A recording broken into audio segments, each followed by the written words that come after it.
Thanks so much for the introduction. I can see, it's awesome. I don't have to ask if you can see the screen because I can see on the Zoom that you can indeed see the screen. That's good. Yeah, thanks so much for having me. I wish I could be there in person, but I'm traveling through Germany for visa reasons. So I hope I get the chance to be there in person again some other time. Yeah, this is, I'm very excited. This is the first time I'm speaking in front of a robotics crowd. And this is also the first time that I'm talking about some of these things in this framework. I am not yet a robotics expert myself, so I will mostly look at this from the perspective of scene representations, as Pratik has just said. So let's get started with that. So usually I start with a little experiment, which is actually very relevant to robotics, which is I'd like all of you to close your eyes and grasp for something that you know is in your direct vicinity. So for instance, before the talk, I got this teapot that I just fetched, and I can obviously grasp it, and I can, without having my eyes open, I can grasp it and I can move it around. So that seems like a very trivial task to all of us. We do this all the time. But I'd like you to notice that this is actually extremely impressive, right? So you walk through the world with these two eyes, which constantly capture 2D observations of the environment around you. And from these 2D observations, you constantly infer this 3D representation of the world around you. And that is then what allows you to interact with the world. And that 3D representation is much, much richer than what you would initially maybe think about, which is geometry and appearance, which is the things you can directly observe, because you infer many things about the environment that you cannot directly observe, right? Like the material of things, like how heavy something would be, you have an expectation of how something will feel, how much force you will have to apply. And all of these things you basically infer from vision. And then if we turn to computer science and we look at these applications that I have on the screen here, like robotics, graphics, physics simulations, or autonomous navigation and planning, it's clear that all of these applications rely on what I call a scene or like what we would call a scene representation, right? Like some representation of the underlying 3D world. And conventionally, we tackle these things with handcrafted scene representations, which basically means that usually the data structure and the features stored in this data structure are handcrafted for each of these applications separately. And that has pros and cons. And so for instance, in graphics, right, these handcrafted features might be, you have a mesh representation, and then you store like things like the albedo or the specular color and stuff in the representation. And the downsides of that is that many of these representations are not very amenable to modern machine learning algorithms. Usually they are built in frameworks that are not usually differentiable, like classic renders and so on. Oftentimes these representations are hard to infer, so it's hard to have a neural network predict maybe a mesh. And they often don't present all the properties of scenes that we might care about, but we have to like handcraft them into the representation somehow. And that's why I am interested in neural scene representations. And the core idea of neural scene representations is, can we in a self-supervised manner learn representations of 3D scenes that are really as rich as what humans would have? Cool. So how could we go about doing that? So in the first part of the talk, I'm going to talk a little bit about this idea of differentiable rendering and recovering 3D just from images. And then we're going to look at two instantiations of how we might use these representations in robotics tasks downstream. Okay, so the core insight is we want to learn this in a self-supervised manner. The training data we have and the models we want to build, they should really only ingest 2D data. We don't want to build models that rely on ground truth 3D data, because that's hard to capture and sometimes even impossible to capture. So really the medium that we want to use is 2D images, and that we have obviously a lot of, right? Like you just go on YouTube, there's billions of hours of video. So the kinds of models we're always thinking about are basically following the same framework, which is we have a set of images, and from that set of images, we perform inference. And what that means is we have some algorithm that predicts the parameters of some representation of the underlying 3D scene. And then how do we supervise that? Just given that we only have images, the way we're going to supervise it is we're going to have a neural renderer that takes this neural scene representation and renders it out to images again. And we can render the same images that we have in our set of observations. And that's how we can supervise the whole thing end to end, just with an image loss. And this is then self-supervised scene representation learning. It's self-supervised because we only learn from images, and it's scene representation learning because our goal is to learn some rich representation of the underlying 3D scene. Cool. So how should we think about a 3D scene?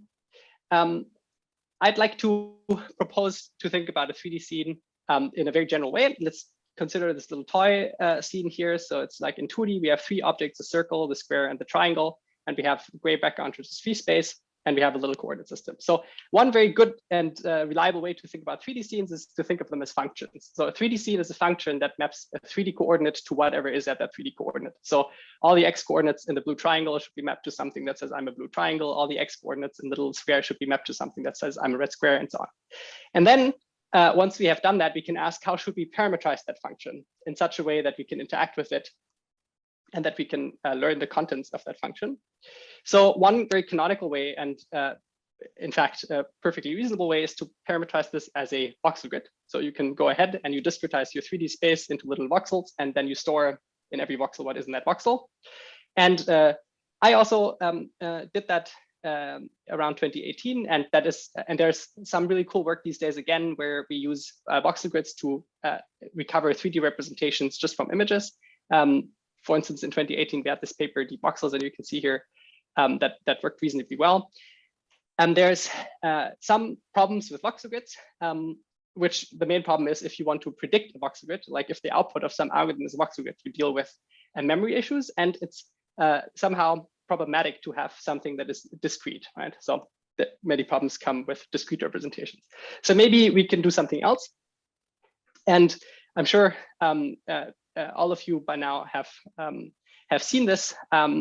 We can parameterize our 3D representation as a neural network. So we propose to represent the scene as a neural network that maps a 3D coordinate to some feature representation of whatever is at that 3D coordinate. And that could be some representation of geometry, like occupancy, or like assigned distance. It could be the color, it could be material properties, it could really be anything. Why is that interesting? It's interesting because this representation is continuous because it's just a neural network, right? It's a continuous function. So you can't sample it anywhere, and you can sample it at arbitrary resolutions. It represents the topology. It can represent the topology of the underlying thing. So if you think about a voxel grid, or if you think about a point cloud, for instance, right? The point cloud in its native state does not represent surfaces, right? So you just have samples on the surface. You don't know actually where the surface is. You need to run some extra algorithm. And the memory that this requires doesn't scale with the resolution that you want to achieve, like with a voxel grid, but it scales with the complexity of the underlying 3D scene that you want to parameterize. So if you have a white wall, then you don't need more parameters if you want to sample points on that white wall more densely. You just sample more densely. Okay, so let's say that would be our neural scene representation. We had a paper on that in 2018. It's called Scene Representation Networks. And I'm going to talk next about the neural renderer. I'm going to go through this rather quickly, just basically to let you know the high level idea, because we want to move on to the more robotics applications of this, but I still think it's important and interesting background. So we need to build a neural renderer such that we can learn the representation just given 2D images. What are the properties of this renderer that we need to consider? So this renderer, it needs to be differentiable. It should be rather low complexity, so both in compute and in memory consumption, ideally. And we do not have some ground truth 3D information, so we somehow need to just recover geometry in a self-supervised manner. So here's one way in which we can solve this, which is what we proposed in 2018. So let's say we go back to our little toy scene here. We're now going to place a camera in our toy scene, and we want to render these rays here. So this first step of rendering in 3D representations is always finding the intersection of each ray with the geometry of the scene. How can we do that? That raises the question of how to parameterize the geometry of the scene in the first place. And the way we did it back then is we parameterized the geometry basically as assigned distance. So imagine you zoom in on this top right corner here of this little square, and you just have a neural network that maps that to some feature. Then in the red square, it would maybe say, oh, I'm red and I'm a square, and here it's like free space, but that's not a workable definition of geometry. Instead, we can use a assigned distance function, which is the function that maps every 3D coordinate to the distance to the closest scene surface. So for instance, this point here would be mapped to the value of this to the radius of this little circle here, because that's the closest surface.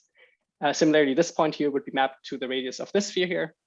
And importantly, all the surfaces will be mapped to 0 because they're on the surface. So the assigned distance to the surface is 0.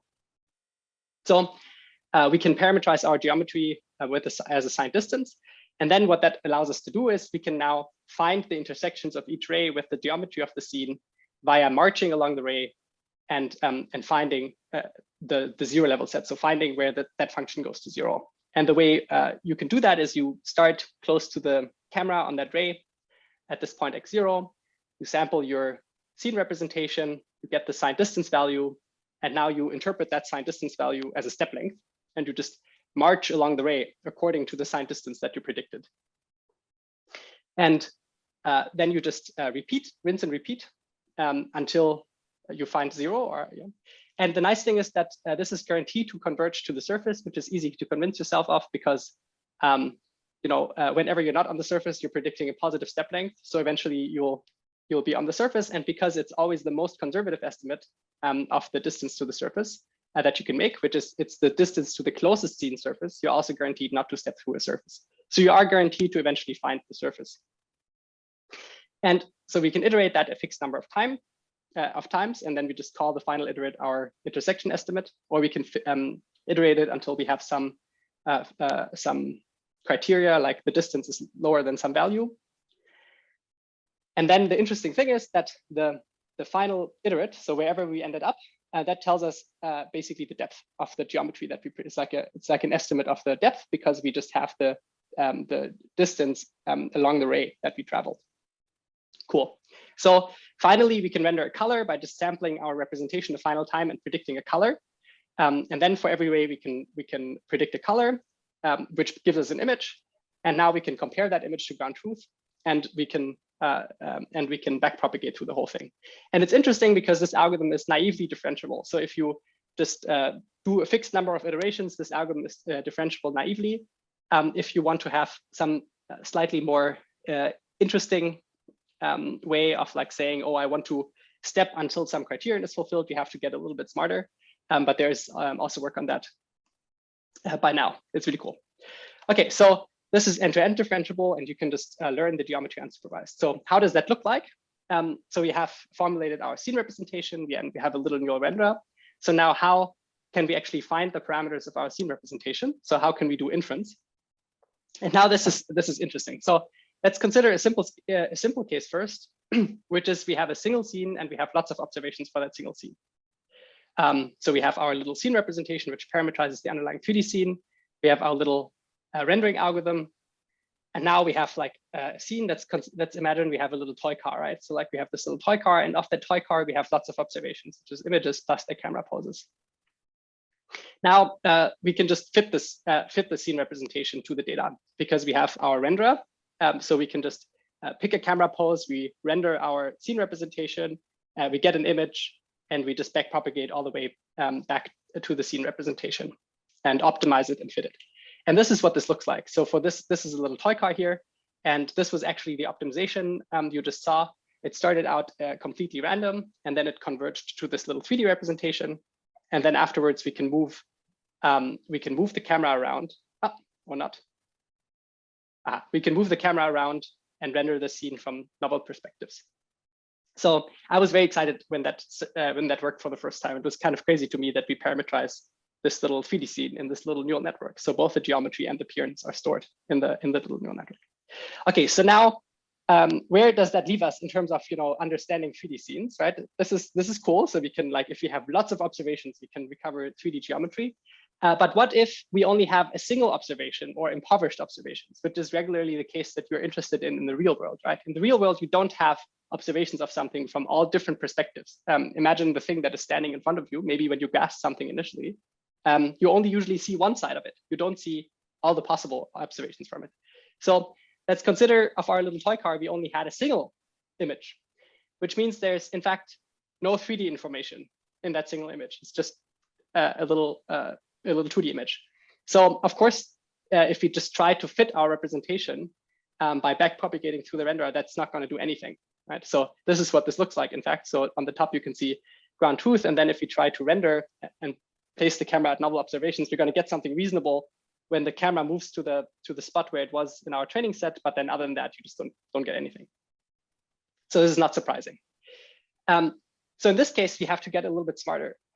What we need to do is we need to build some kind of inference algorithm. So some algorithm that goes from a set of observations, potentially only a single observation, to the parameters of our scene representation. And we're going to get to the robotics case in a second. This is actually going to connect immediately to a robotics application. So let's see. So what is a simple way that we could do this? We could build a convolutional neural network encoder. And the details are not that important, but just imagine I give you an image, you stuff it into a convolutional neural network, and it's going to give you some latent code. Great. And then you have this latent code, and now how do you use that latent code to condition your scene representation? So how do you translate that latent code into your neural scene representation? There's many ways you can do this. You can just concatenate it to the input or something. One way of doing it, which is quite general, is you just have another little fully connected neural network that takes the latent code and just outputs all of the parameters of your little neural scene representation or your little neural network. So take latent code, fully connected neural network just outputs all of the parameters of the little neural network that you use to parametrize the scene. Imagine this is also, like you could also do this with a voxel grid. The equivalent of this with a voxel grid would be you have your voxel grid and you have a little neural network that takes the latent code as input and just outputs all of the voxels, which would be extremely wasteful, but you could do that. Okay, so let's do that. So we can now train this thing. Now we're going to train it on a distribution of 3D scenes. So now we have not a single car, but we have, let's say, lots of toy cars. And for each of the toy cars, we have a few observations. And now we're basically fitting this thing by always pulling a car, pulling an image, doing a forward pass to our encoder, getting the weights of our representation, rendering that image, and then optimizing the weights of the whole thing. And this is cool. So you can actually do this. This is what it looks like at test time. So you have like a single image, and from the single image, now you parametrize this little 3D car. Great. So this is quite cool. It's not great, but not bad either. So now something interesting happens. Imagine you move the camera to a position where it has never been before at training time.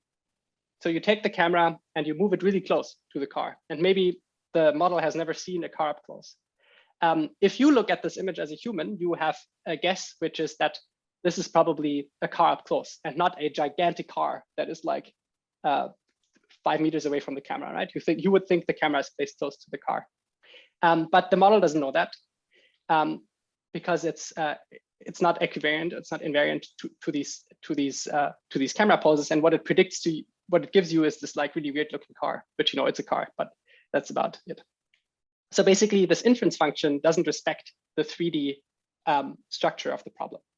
So there's many interesting things you could do to fix this. And this is a wide open problem, but one interesting little thing is, which we're going to exploit in a moment.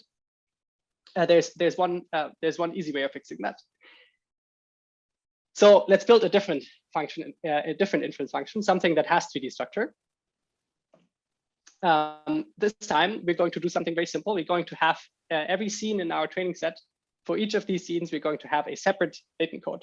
We're going to just randomly initialize a separate latent code for each of the little toy cars in this example, right? So for each of these little toy cars, we're just going to have one little latent code.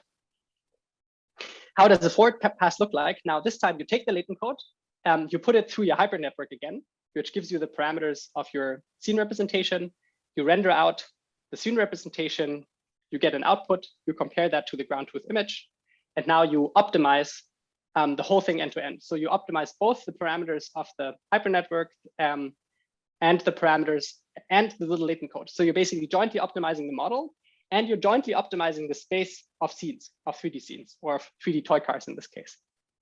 So there's no encoder anymore. So this is called the auto decoder framework. This is also what DeepSDF used, if some of you know that paper. So now, how do you do inference in this case? So with the encoder, right? If I give you a new image at test time, you can just take the image and you put it into your convolutional neural network, and that gives you a new latent code. We can't do that anymore. We don't have an encoder. So what we're going to do instead is we're going to randomly initialize a latent code, and we're going to render out an image, which in the beginning is going to be a random image. And then we're going to only optimize the latent code, not touching the weights of the network anymore. We're only optimizing the latent code such that the image that we get most closely resembles the image observation that we have.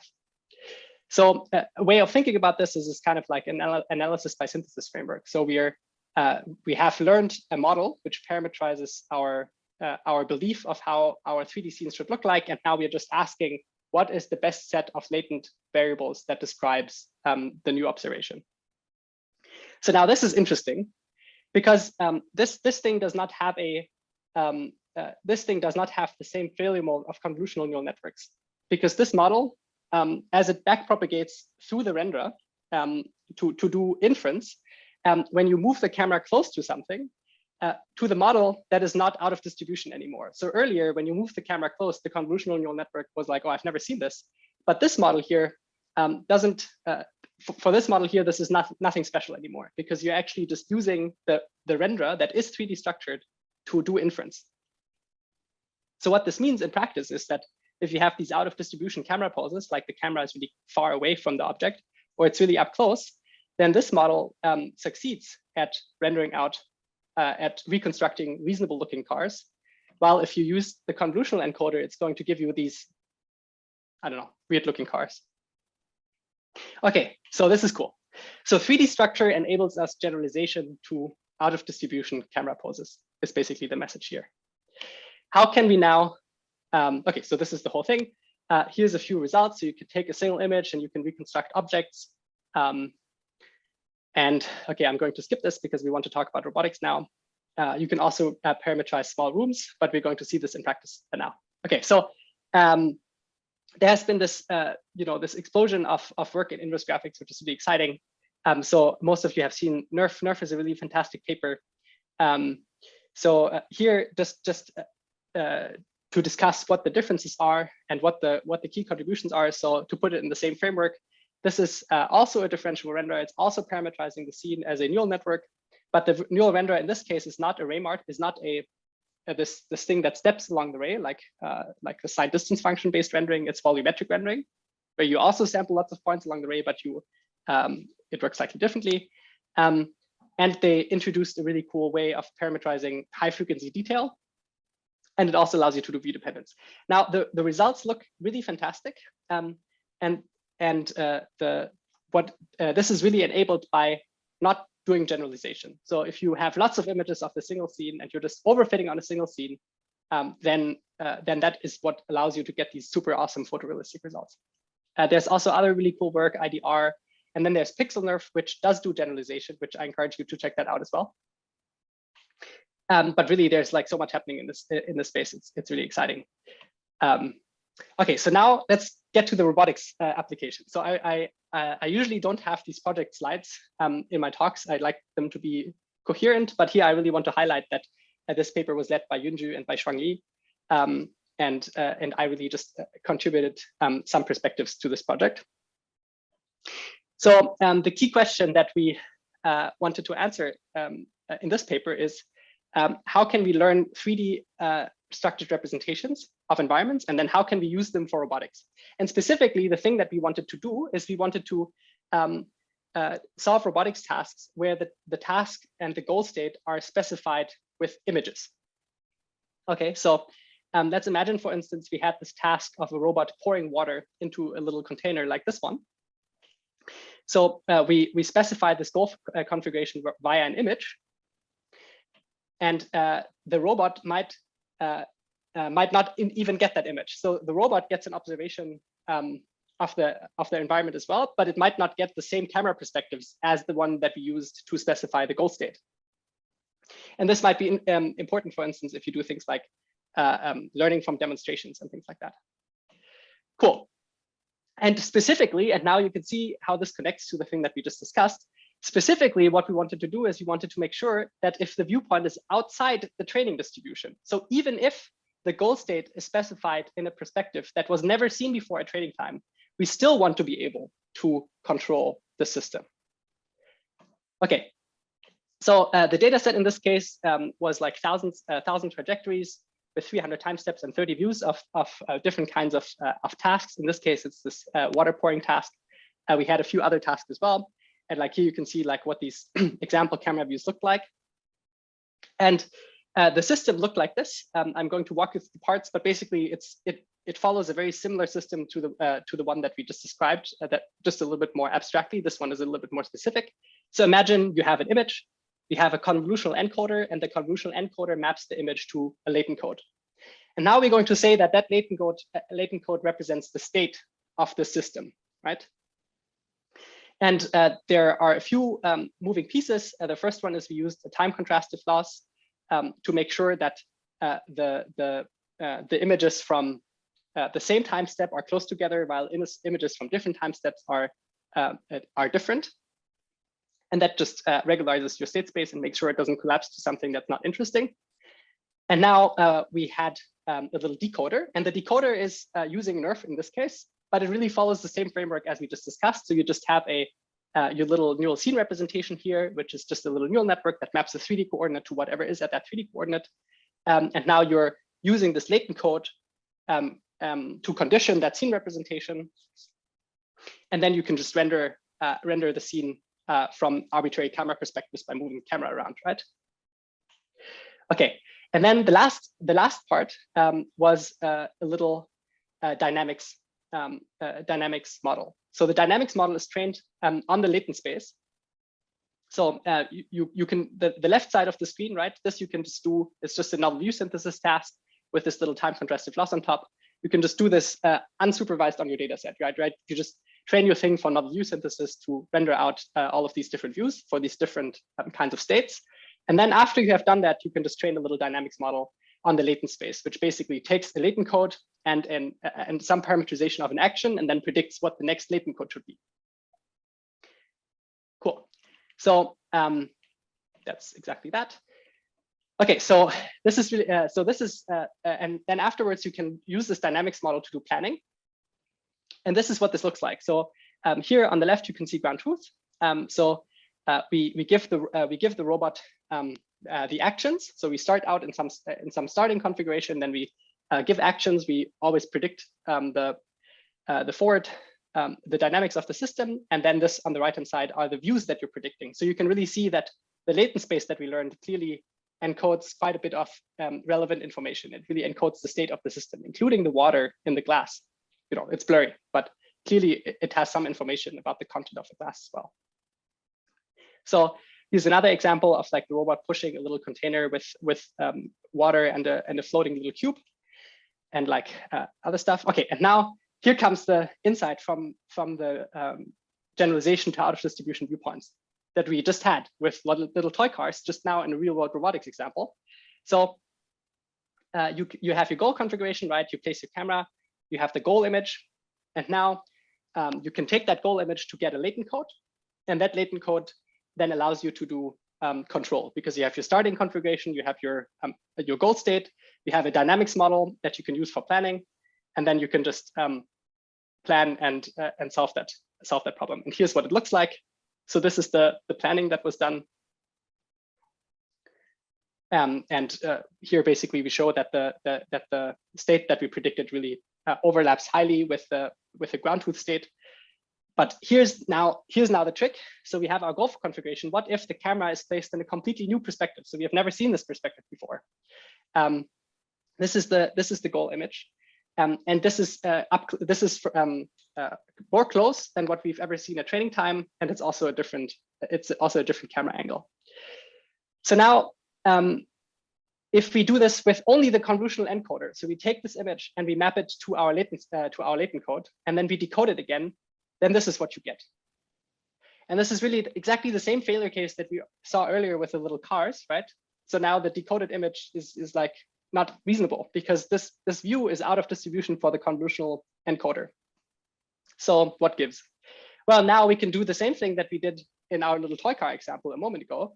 So instead of just relying on this latent code that we predicted with our convolutional encoder, we can take this image and we can just optimize the latent code with a few gradient descent steps, just backpropagating through the render directly into the latent code. So just to sum up, you take the image, you do a forward pass through the encoder that gives you basically an initialization for the state estimate. And now you're going to use the neural renderer that you have already learned to refine that state estimate by backpropagating through the neural renderer. This is really exactly the same this is exactly the same difference as with the CNN encoder versus the optimization-based inference. And the same as in our example that we just looked at now, if you do that, then you get a much, much better state estimate. Because from the perspective of the neural renderer and from the perspective of this backpropagation scheme, this is nothing special. And here you can see after doing this refinement, you really get a state estimate that really much more closely matches the state that you were interested in. Cool. And then you can here is what that looks like in practice. So these are all out of distribution camera poses that the robot hasn't observed before. And if you don't do auto decoding, your state estimate is just completely wrong. But after you do this auto decoding based inference, you get these much more reasonable state estimates with which you can actually do planning. Cool. And then same thing again. You can use that to do planning. Is this a video? Apparently not. There we go. So now your planning succeeds and you can solve the task, even though the goal state was described in this camera pose that was never observed before. Cool. And then Yunji and Shuang Li also ran this on a real world system. So this is just a demonstration of the neural renderer plus the dynamics model that was learned. So here the training set is pouring, I guess, Coke into a little glass. And you can see that here's the prediction of the dynamics model. You can see that the glass also fills with water. I will note that the fidelity here is really limited by many factors, but the blurriness is really just an effect of of uncertainty. You could probably get rid of it, but for the purposes of control, the thing that is really important is like somehow have the state representation of like, okay, where's the glass, how full, how much liquid is in the glass still, and how much liquid is in your target glass. Cool. So in summary, here is now a very real application of the self-supervised scene representation framework, right? So we used the self-supervised scene representation framework by learning a state space of a robotics task, self-supervised just from images, no 3D information, no nothing. We just used neural rendering to learn our state space. And then in the state space, we can do planning. And by using the 3D structure that we built into the problem, we can generalize to out of distribution poses as well. So this is really cool. Of course, there are many limitations, right, that are relevant here. And maybe the most important one that I just want to bring up is this is the notion of generalization here is really limited. So this generalizes to different instances of the same task, but this is still a model that is fit per task. So you still need to train this model on lots of instances of this specific task. And in that case, this latent space parametrization of the state really works. Imagine now you wanted to make this problem more complicated by adding another object or adding another task. This latent space, this latent space that you learned will not be able to represent that state at all. So this is a wide open research problem. It's very interesting. Okay, so moving on, we are going to look at another property of these neural scene representations, which is really cool. So imagine you had learned this little latent space of toy cars. So you trained this model to generalize across toy cars, right? Here's a funny thing you can do. You can take the latent codes that represent different cars, and then you can interpolate them. So here you can see like, actually, I want to go back to that a little bit. So let's, so here you can see this car interpolating to this really cool Formula 1 car, right? And the thing that I'd like you to notice is when you look from thing to thing, you can really see that the latent space is smooth in the sense that the cars of the tires of this car merge into the tires of the next car. Can you see that? So like the tires are moving closer together. This is in contrast to the tires popping out of existence and then popping into existence again. That's not what's happening. It's really a smooth interpolation between these different kinds of objects. So the insight here is that, actually, I'm going to skip this stuff here. The insight here is that this latent space to some degree already encodes what you would call correspondence or semantic, basically semantic segmentation. And we used this in the 3DV paper, some in 2019 to solve this, it's like to solve this little problem of doing semi-supervised semantic segmentation. So let's say you had learned this latent space of chairs. There's like a backrest, and then there's like, there's like legs and the seating surface. Let's say you have learned such a latent space already, and now you want to do semantic segmentation. Well, you actually only need maybe 2 or 3 samples because your model already knows correspondence. It has already learned correspondence, as you have just seen in the little interpolation example. And that meant that you can only use very few samples to actually do semantic segmentation. And the key insight, which we're now going to pick up in a robotics example again, is that if you learn a latent space of a class of objects, then that buys you something. And what we're going to see now. So this is another project that we did recently with this team here of people. This is really led by Anthony and Yilin, and Pulkit and I jointly supervised them. This is a really cool project. So let's see. Here's what this model can do. Let's say I give you a I show a robot a task, like I want to pick and place task. So you have this pick and place task of you show the robot pick up a mug and hang it on the rack. Now what we want to do is from that demonstration, we want to learn that task and to allow the robot to do the same pick and place tasks for new kinds of objects. Okay, so you get a few demonstrations of this task of like with maybe like different kinds of mugs. But the mugs are always going to be kind of in the same pose. You just want to show the robot the basic idea. And now the test cases, however, are much more difficult. You want the robot to solve the same task with mugs that it hasn't seen before, and with mugs in completely unobserved poses. So it's like really, these are the notions of generalization. We want to generalize across different instances, and we want to generalize to new poses. So the problems here really are, we have a small number of demonstrations, we have unseen instances of objects. We want to not only specify the grasp, we really want to parametrize the whole task by having a starting configuration and having an end configuration. And the objects we want to generalize to arbitrary poses, because it's really not great, right? If you have to demonstrate, you have demonstrations for all kinds of different, you need to demonstrate something for all the different poses. So let's think about the simplest instantiation of this problem first. Let's imagine that the demonstration is on exactly the same object as the object that you want to manipulate at test time. Okay, so the demonstration is on this mug, and the task at the end is also with this mug. So in this case, you can do something very simple, which is you can just attach a little coordinate system to the mug. You attach a little coordinate system to your gripper. And now you just memorize these 2 coordinate systems at training time or at demonstration time. And now when you want to execute the task, you just fit the model of the mug that you have. You just do, let's say you had a point cloud of the mug, sorry, you have a point cloud of this mug. You just register that point cloud to the mug at test time. That gives you this little coordinate system. And now you really just have to move the gripper to the same coordinate, to the same position that you observed at demonstration time. Easy. Okay, but now imagine that the mug is a different one. So at training time, you get the demonstration with this tall mug. At test time, you get this demonstration with this small mug.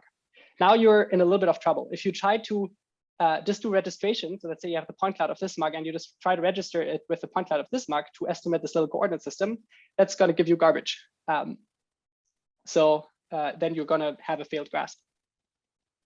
What you really want to do is you want to attach a coordinate system, all right, but you want to attach it not at like some arbitrary position, like a rigid object. You want to attach it to whatever feature is the one that you want to execute the grasp with. So in this instance here, the grasp is executed at the rim of the mug, and so you want to attach a coordinate system to the rim of the mug, and then you want to estimate the location of that coordinate system on the new object instance. And then your grasp will succeed. Okay. And similarly for placing, same story. So for placing, however, the coordinate system that, imagine you had already picked up the object and now you want to place it. What coordinate system is important for placing? Well, in this case, it's the floor. Sorry, not a native speaker. Not sure what this is called. The bottom of the mug, sorry. So you want to estimate the coordinate system that is attached to the bottom of the mug. And then again, your placement will succeed. Okay. This is then the formalization of the problem that we tasked ourselves with. So that the formalization is that we want to correspond any kind of local coordinate frame that is relevant for a particular task. And the important thing here is that we do not want to describe this coordinate frame upfront. We want to learn a represent like you want to be able to do this for any kind of task, and these coordinate systems that you need to find and match might vary widely between tasks. You don't want to collect. That's basically it. So how do we solve this? We propose to solve this with neural descriptor fields. Let me tell you how this works. The key idea is as follows. Imagine we're going to parameterize our little mug as a neural scene representation, just the same story that we had already. So this is just a little neural network that maps a coordinate to a feature representation of whatever is at that coordinate. So, and we're going to condition this on a point cloud. So earlier we did this thing where we had an encoder that took in an image. Now we have an encoder that takes in a point cloud. Same. So this is just, this encoder takes in a point cloud, gives us a latent code, and then we use that to parameterize our neural descriptor field. And now the idea of the neural descriptor field is you sample a coordinate X and it maps it to a feature representation that is a descriptor of that coordinate. It's like a class-specific semantic descriptor of that coordinate. What that means is when you move the point around in the 3D volume, you want it to map it to different descriptors. But these descriptors should match across instances. So for instance, if you move the point to the handle of the mug, then wherever the handle of the mug is for these two different mugs, you want the descriptor to match. So you want it to establish correspondence. Okay, so how do you obtain these descriptors? How do you actually train this neural descriptor field? And this now is based on the little insight we just discussed with the instance interpolation. This is based on the insight that if you learn a latent space of neural scene representations, then that latent space already has information about correspondence. So what that means in practice is that we're actually using a pre-trained model. We're going to train an occupancy network from Meshed et al. Fantastic paper. We're going to train an occupancy network on our class of objects. Let's say our class of objects are mugs, or some other class of objects. And we're just going to train it in a self-supervised manner to just encode, to just learn a latent space of these shapes. This is just a shape space. And this is very, very similar to the SDF representation. So just imagine, in case you're not familiar with this line of work, that we just described this case of having this neural render and this neural scene representation. Imagine now we have this neural scene representation as well, but now we are really only using the signed distance part of it. We're not actually using the neural renderer, we're just using the geometry parameterization. Okay, we train that, and then the key insight is that if we now just take the feature, like now we take a coordinate, we do a forward pass through that neural scene representation, and that gives us a set of features at every layer. And it turns out that if you just take these features and you concatenate them, that is a really good descriptor of semantic correspondence. There are lots of ways to think about this. For now, you can just believe me that that's true, and you can try it out yourself empirically. But there's also reasons for why that happens and why that is a meaningful thing to assume. We have a description of that in the paper, unfortunately, we won't have enough time to think about that. Okay, and then it turns out that that works really well. Okay, so this is how you train your descriptor field. You just train it on a self-supervised task. Okay, now we tackle the second problem. The second problem is that of pose generalization. So the problem now is if the thing that we just described, that would work if the mugs are in the same poses that were observed at training time. But now what if the mug is in a completely different pose? So the point cloud is now rotated or something like that. You still want to be able to match these descriptors, but unfortunately your encoder is not going to generalize to these things. So if your encoder hasn't seen that object in that orientation, you're out of luck. Okay. And what that means in practice is basically that if you try to do this, the correspondence is just going to be wrong. It might not give you anything reasonable whatsoever. Okay, how are we going to fix that? The way we're going to fix it is we're going to make our little encoder SE3 equivariant. We're going to make the whole thing SE3 equivariant. What does SE3 equivariant mean? Equivariance mean in this case, SE3 equivariance means that if we take the point cloud and we modify it by some arbitrary SE3 transform, then we want our descriptor field to transform by exactly the same SE3 transform. And this is not, the way we're going to do this is not our contribution. This is a paper called Vector Neurons, which is a great paper. You should check it out. And basically, Vector Neurons uses a smart parametrization of the encoder to guarantee that that is true. And we unfortunately won't have time to go into detail. But basically, now you have a guarantee that if you modify the point cloud, then your descriptor fields also is modified by the same thing. And now you have a much stronger guarantee that if you see an out of distribution pose, then you're still going to get something reasonable. Okay, so now finally, how do we use this for correspondence matching? So far we have descriptors, but we have no way of actually establishing correspondence. Like if I give you two different objects, how do you actually find the points that correspond to each other? So let's say you have the point cloud here at the top left, you have this mug, you have this target point that is marked in green here. So it's like somewhere on the handle. And now you get this new point. Now you get this new mug in a new pose, and you want to find the corresponding point. So maybe you start out with this random point X, and now you want to find the point that corresponds to the group green point on the mug that you had. And the way you do this is you minimize this energy here. So there's this energy, which is just the distance, L2 distance or L1 distance between the descriptors. And here on the right-hand side, you can see what that energy landscape looks like, which we just sample it densely in 2D. And you can see that the minimum is indeed at the handle. So great. So this is the minimizer of this energy. So the way you can find correspondence is to just minimize this energy.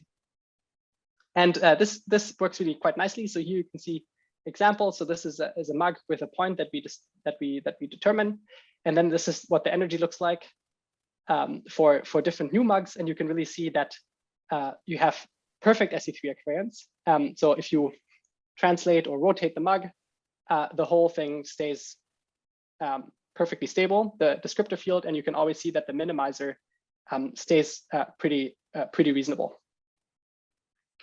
So here you can actually see what is somewhat of a failure case where it doesn't actually perfectly get the right point. Okay, so this is now the whole thing end to end. We only have to solve one final last little problem. So far we have established point correspondence, but initially we said what we need is we need to correspond coordinate frames, not points. Points leave 3 degrees of freedom open because you could rotate the gripper around the point and that wouldn't change anything. So how do we parametrize a coordinate system? It's really quite simple. Instead of using a single point, you just use a little point cloud. So you just define a little point cloud. And then for each of the points, you get a descriptor. You just concatenate all of the descriptors of all the points, and then you call that your descriptor. And the point cloud now, SE3 has an action, a non-trivial action on this point cloud. So now if you move the point cloud around, that actually does constrain your SE3 transform for that point cloud. Perfect. And so that's great. And now we can actually correspond poses, not just points. Fantastic. So and now same story again. We basically now get this little point cloud. Now we just attach to the gripper, and at demonstration we just record the descriptors of all of the points on the gripper.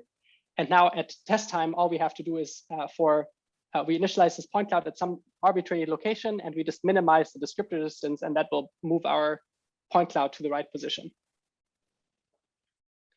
This is what this looks like. Here's a little example. The code is online, so you can actually try this out yourself. So here you can see what that optimization looks like. So the green point cloud is the point cloud that we attach to the gripper. These are the points that we compute descriptors for. And this is the demonstration. And we started out at this random pose here, and this is what we converge to after we minimize the descriptor difference. And then we do that for the graphs.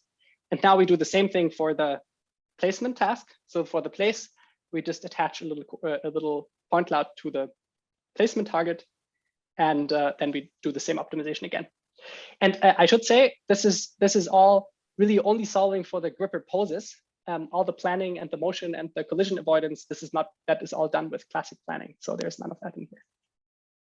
Okay, and the cool thing now is that our representation of the mug is really agnostic to what coordinate system we're going to attach at the end. So after we have learned our representation of mugs, just by picking by sampling different points at demonstration time, we can basically attach a coordinate frame at that point. So let's say, for instance, you wanted to attach a coordinate frame to this point here. What you want to do is you want to sample your points close to that point. And then each of your points is going to give you a descriptor. What would happen if you would pick these points not at the point of interaction? So let's say, for instance, your point of interaction was the rim, but now you're going to choose to sample the points on the handle of the mug.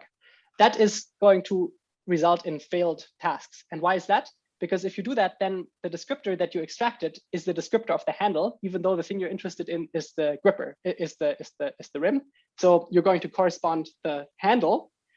So basically, you're going to express this coordinate system relative to the handle. But what you want to express this coordinate system relative to is that point. So there is a heuristic here, which is how do you pick these points? And a very reasonable heuristic for this is you just, for instance, you sample those points in the bounding box of the gripper, and then basically the point of interaction is where you're going to sample the points, and then that is going to result in a reasonable coordinate system. Okay, and then this is what this looks like.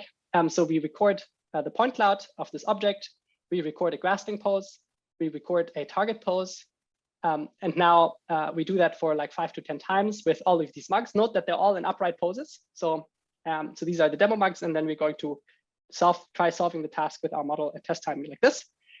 And this is what this looks like. So this is a tall mug, this is a small mug, unseen at training time. This is a mug in a weird pose, also unseen at training time, but like not seen in the demonstrations, right? But because our descriptor field is SE3 equivariant, no big deal. So still works, quite cool.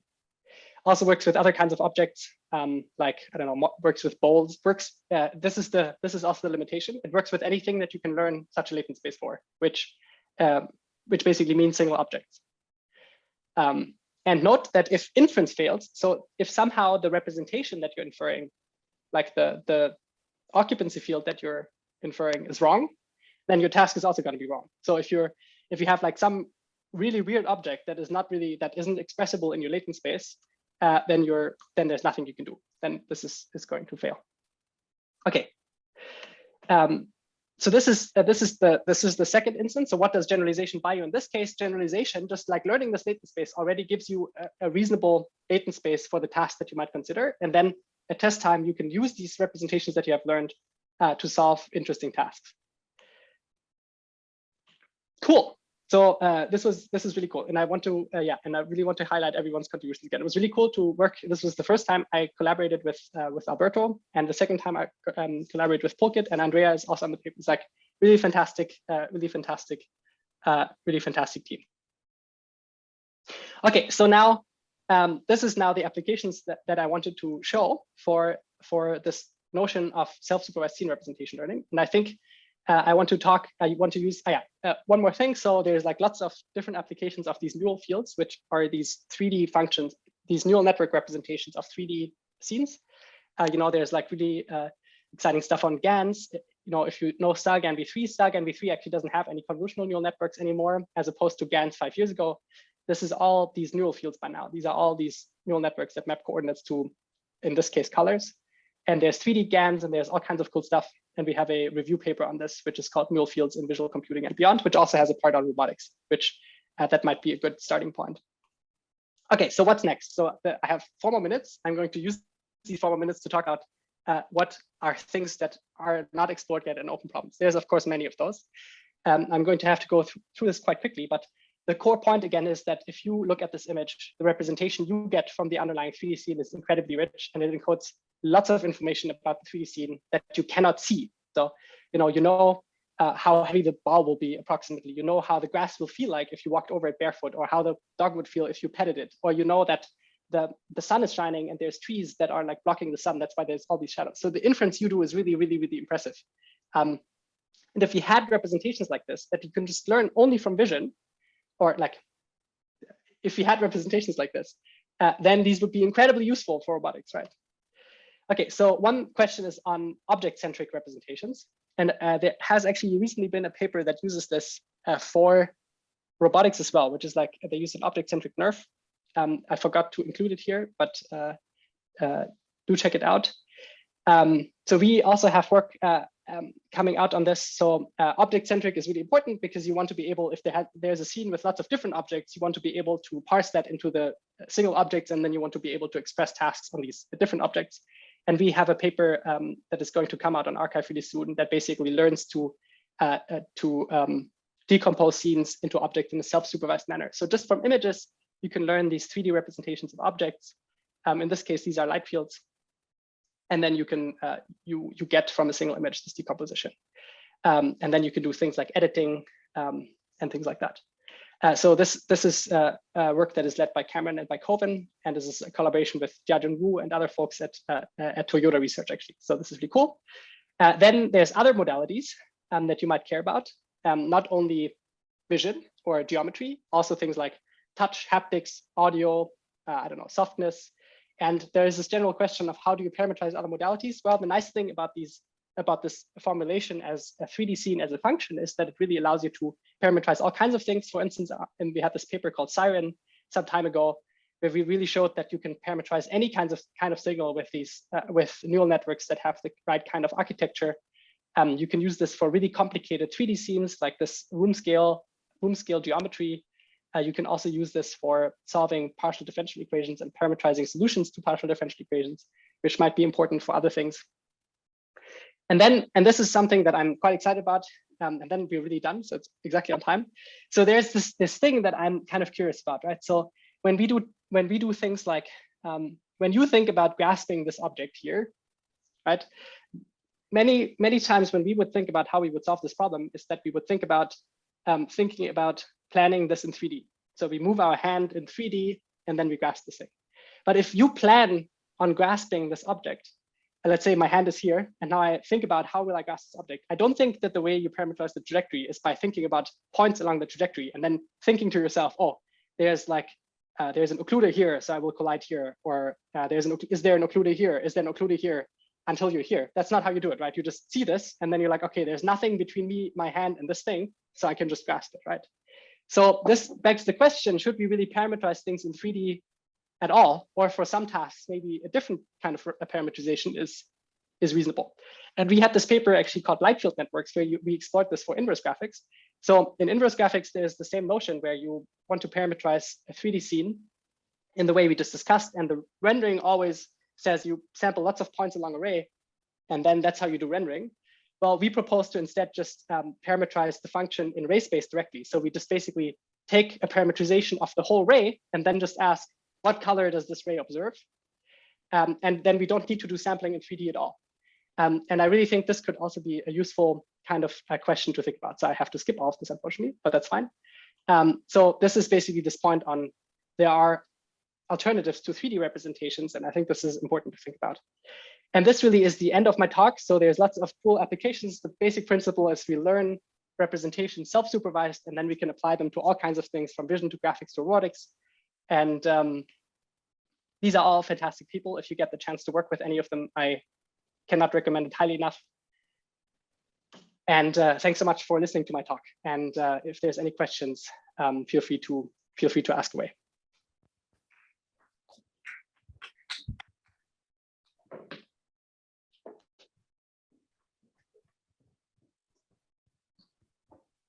Hi, thank you, Vincent. That was an amazing talk. So I have a question about the previous project where you talk about model predictive control using the scene representation.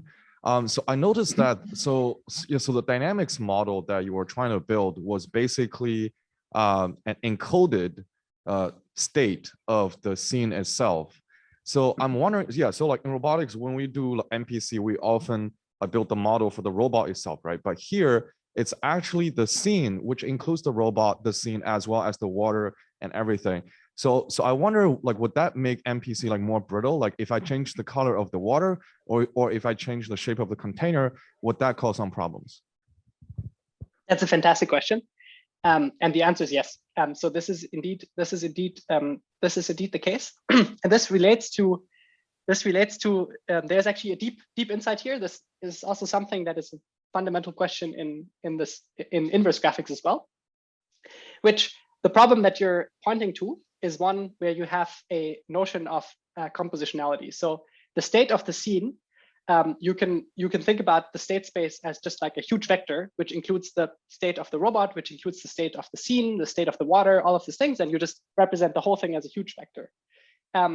And if you think about the scene in that way, which is exactly the way we're phrasing it here, because our state is just a state encode, then what happens is that at training time, you get demonstrations, and each of these demonstrations is a single point in this very high dimensional space. And what now happens is you cannot change parts of that vector independently of each other. Because if you wanted to do that, what you would need is you would always need to get samples at training. You would basically need to densely sample that space. So you would need to see all of these different combinations at training time already. So as you say, watercolor changes, you need to sample the whole state space again, just with a different color of the water. Robot changes, you need to sample the whole space again with a different robot. And this really interestingly is exactly the same problem that you run into if you just parameterize scenes that have lots of different objects. Imagine a room, if you describe a whole room with a single latent code, and now, how many degrees of freedom does a room have with, like, let's say 10 rigid body objects? Well, you could like move one of the objects and leave everything the same. And if you parameterize the whole room as one latent code, then that's a completely different latent code. So you would have to densely sample all different combinations of moving these rigid bodies around. And this is like a problem. There's like some ways of solving this, but the formulation that we have doesn't address this. But yeah, you're exactly right. Sorry, long answer. Thank you, Vincent. Thanks for this great talk. And we have several questions from the Zoom. There is one question from Kostas. It's more about the single instance multiple view neural fields and more related to the siren. The question is, what makes neural fields works much better than some kind of classical photoconsistency based optimization method? Mm-hmm. That's a great question. It's a great question. So some parts of this we don't know the answer to. So there are certain things that we don't quite. It really is the case that if you for instance want to reconstruct geometry, it turns out that these formulations with a differentiable renderer and a neural field as the scene parametrization really do work better than like classic multi-view stereo approaches do. And there's many parts to this that we do know and some that we don't know. So one part of it is that this neural scene representation is very amenable to optimization, and is a very, very easy way to think about this, which is if you imagine you parameterize your scene as a mesh which has a single surface, and now you use a differentiable renderer to backpropagate into the mesh, or you just use some other kind of optimizer to optimize the mesh, then there's really lots of local minima that you won't be able to escape from, like related to occlusions or like moving vertices around or like whatnot. And the reason for that, one of the reasons for that fundamentally is that if you use a differentiable mesh renderer, then you basically at any point in time have exactly one hypothesis for the depth of the scene. And what you can imagine these neural scene representations do, because you do this ray marching where you really sample lots and lots of points along the ray, basically every point that you sample is a hypothesis for the depth of that ray. And the scene representation is very flexible. So at every point, it is very easy for the scene representation to generate a new surface, or in the case of NERF, a new density, for instance. And that really makes the optimization much more well-conditioned because there's a very easy way to get out of the local minimum. Other things are things like the inductive bias that the network architecture gives you. So these neural networks, one way to think about them is that they basically give you a kind of kernel function where they interpolate between the points that you have seen up at training time, and that kernel function is quite nice and well behaved. But then there's many points that we just fundamentally don't know yet. But these are maybe some pointers. Also, there is one comment from Kostas that highlight this talk really made the case for neural fields and equivalence in robotics.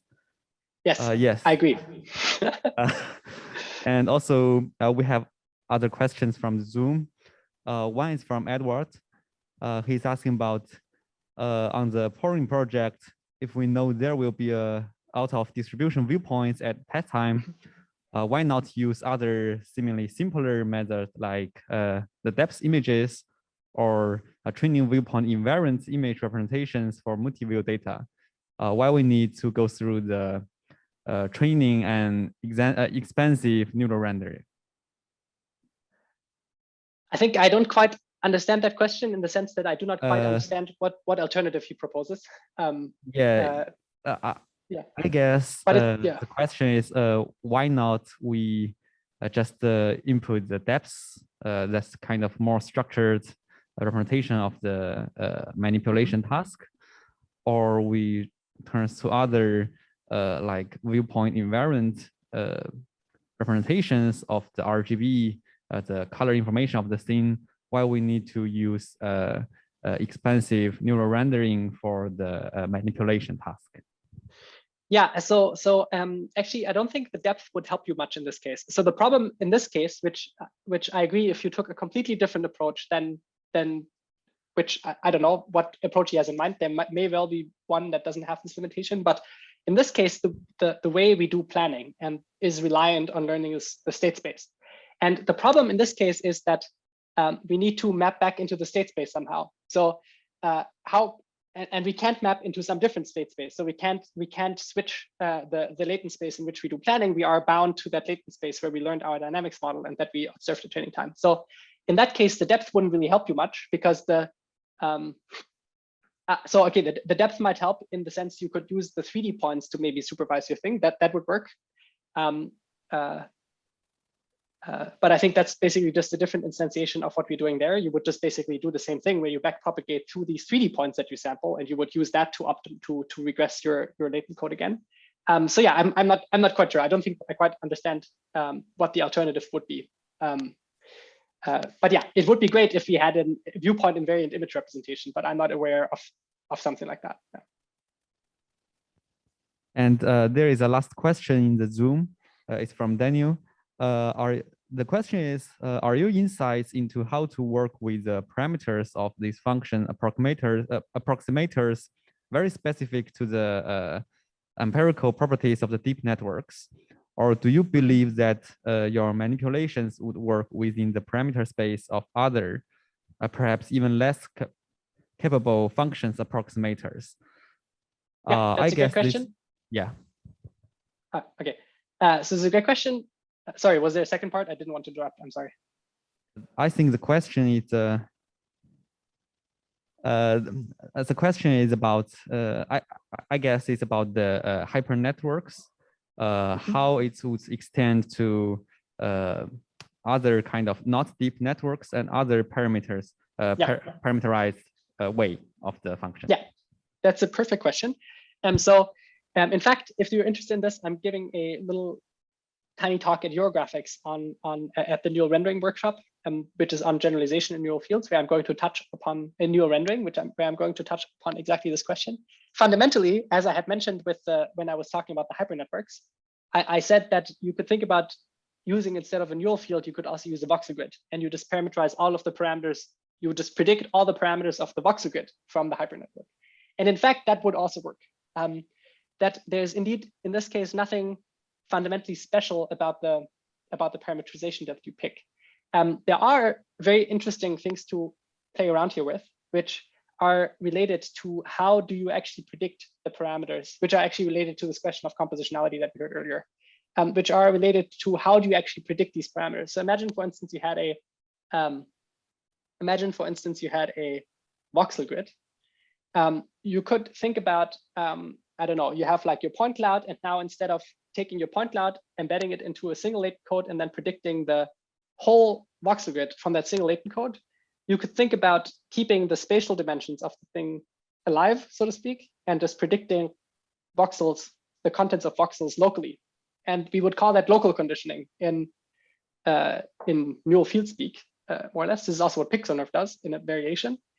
And that indeed does give you different generalization properties. So yeah, it's perfectly, basically the same. The way that these properties arise from the notion of how you're actually learning this latent space and how you're parameterizing this latent space. in the case of a voxel grid versus neural field, if you predict all the parameters of the voxel grid, similar to how you're predicting all the parameters of the neural field, then you get the same property. If you choose to do something with locality or something, then you will actually get different properties, and you might exploit that to the best of your ability. Thanks.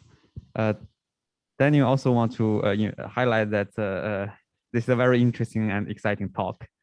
Oh, thank you. Yeah, and I have a last question regarding the descriptor field. We know that the vector neuron is equivalent to the point cloud, but I'm a little bit curious how the network or the method will perform when the observation is quite partial. It's like a single depth observation that's maybe high occlusion. Yeah, good question. It will not work that well. And the reason for that is that this encoder, the vector neurons encoder, is basically a point net, and the point net has that kind of limitation. So it will not work that well. And in fact, there's something interesting here, which is your, it's kind of, in that case, the notion of SE3 equivariance is really weird, right? So let's be very precise. What is the SE3 equivariance of vector neurons? If you have the same point cloud and you rotate the same point cloud, then you have a guarantee that the descriptor field also rotates by the same way, or the side distance field in the case of vector neurons. Okay, so, but now if you take the point cloud and you subsample it in some way, you do not, like, you will have that property for the subsample point cloud. So if you subsample the point cloud and then you apply and you predict something and then you rotate the subsample point cloud, then you will get that property again. But you do not have that property between the subsampled and the full point cloud. And so it will not work that well. You would probably want to think about the encoder a little bit more, and like how would you build an encoder that gives you that property. Thanks for this amazing talk, and thank you for such a wonderful talk. I have one question. So scenes with multiple objects are presumably harder or have more information content than scenes with few objects. So have you noticed that you need larger network, the MLP needs to be larger, or the training time is larger with such scenes? Yeah, it relates to this question that we, the question is, if you have multiple objects, do you need more training data? Short answer is yes. And so is this more training data because of occlusions, or is it because of the inherent complexity of the scene? The latter. So it's basically, so it's a very fundamental property, which is like also relates to Costa's comment earlier about equivariance and invariance and things like that. Okay, so if you have really think about every training sample or every demonstration as you have your state, and your state is mapped to some label. So in the case of a single object, the state might be the kind of object and the SE3 pose of the object. So how many degrees of freedom does that have? It has as many degrees of freedom as like the latent space of that single object class, like mugs, pretty low dimensional. And then maybe the SE3 pose, which is 6 degrees of freedom. So that's your degrees of freedom for a single object scene. Great. So now every demonstration and every training sample you get maps one of these latents to one label. Now, if you have many objects, then what is your latent space? Your degrees of freedom do not increase linearly. They increase, don't let me lie, I think it's exponentially. So if you have one object, then there's 6 degrees of freedom. If you have 2 objects, then it's like for every different SE3 pose of this object, this one can also have a different SE3 pose. So this is 6 times 6 degrees of freedom. If you add another one, it's 6 to the 3rd, 6 to the 4th, 6 to the 5th. And now neural networks are basically doing interpolation. They're like very good interpolators. But if your state space, if your space is so huge, then your interpolation doesn't work anymore. It's the curse of dimensionality. So then you just need to sample. You have to have more training samples. The only way to get out of that is to factorize your state space in some way, or to build an inductive bias like a symmetry into your network that respects that thing. So actually what we did in this light field networks thing here, like this Kolf paper, which is going to be an archive very soon, is each of the objects has a separate representation. So each of the objects is a separate little neural scene representation. And what that gives you is that it disentangles the scene into, in this case, 5 objects. Each one of them have 6 degrees of freedom. But now your state space is not exponential anymore. Now it really is linear in the number of objects. So yeah, by building your state space in a smart way, you can basically get around that. But if you don't do that, then you're just stuck with the exponential number of training samples that you need. Thanks. Yeah, so I have another question. So I read in some works that when you represent this scene or shape with the sign distance field, a problem is with the resolution at different scales.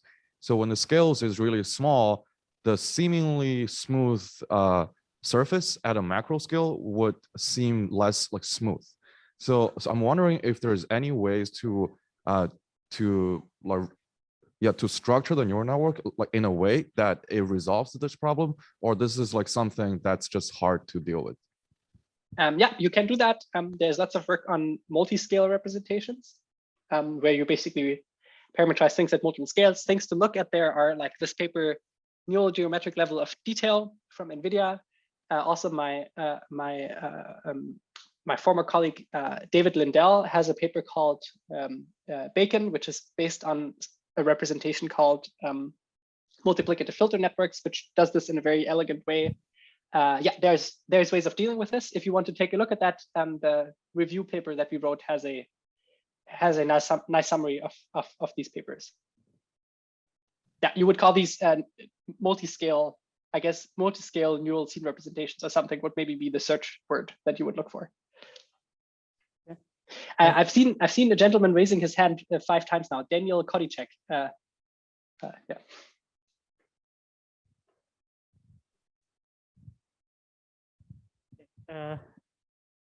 Dan, unless you have a pressing question, we wanted to wrap up here.